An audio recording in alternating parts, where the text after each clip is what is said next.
Le cas des fondations Edmond de Rothschild développées par l'ESSEC porte en fait sur la transformation d'un héritage philanthropique.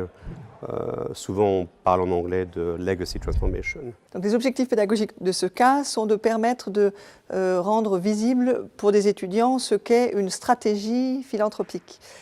Quand on pense à don, on pense à qu'il y a une seule manière de donner. En fait, la réalité est que à partir du moment où on a décidé de donner des sommes d'argent pour des causes d'intérêt général, il y a en fait X manières de le faire et il y a de vraies stratégies de dons et ce cas illustre parfaitement bien les différentes stratégies qui peuvent être mises en œuvre. Le cas illustrant l'évolution d'une stratégie, on va dire, plutôt caritative vers une stratégie beaucoup plus impactante qu'a suivi les fondations Rothschild. Comment transformer une nébuleuse en fait d'une douzaine de fondations à l'époque dans différents pays, la France bien sûr, la Suisse, l'Espagne, Israël, New York, et également des programmes dans les pays en voie de développement. Comment transformer ça de manière plus cohérente, comment définir des valeurs fortes qui dirigent à la fois les fondations mais également le groupe. Et enfin, comment constituer une équipe et comment se tourner vers l'impact afin, comme je le dis en anglais, que chaque philanthropic dollar porte véritablement ses fruits. Alors pourquoi rédiger un cas sur les fondations Rothschild, Edmond de Rothschild? Ces fondations, elles sont uniques en France et en Europe. Ce sont des fondations qui ont été créées par la branche franco-suisse de la famille Rothschild, une famille impliquée depuis le XVIe siècle dans des activités bancaires et qui a une extrêmement forte tradition philanthropique.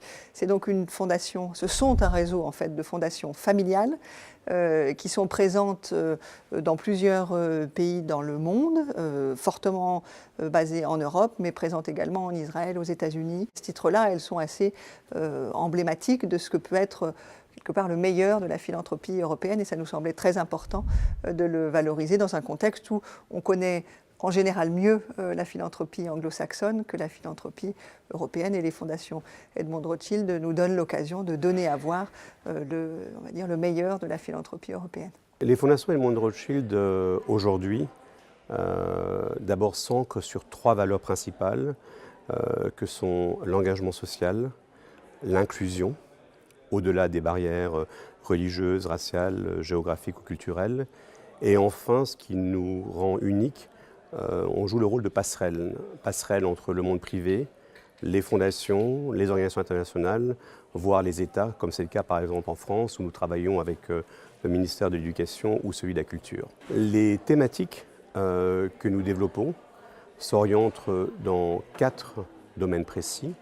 Le premier est la santé, où nous nous concentrons uniquement aujourd'hui dans les domaines ophtalmologiques et de neurosciences, fondé sur notre hôpital à Paris.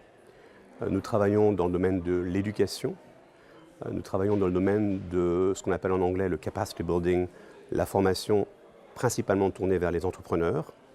Et enfin, nous travaillons dans les arts pour des raisons à la fois historiques mais aussi très actuelles, où aujourd'hui chacune de nos actions est tournée vers le social, est tournée vers l'engagement, est tournée vers le changement. Ce cas est disponible en version française et anglaise sur le site de la CCMP et sur le site du Case Center.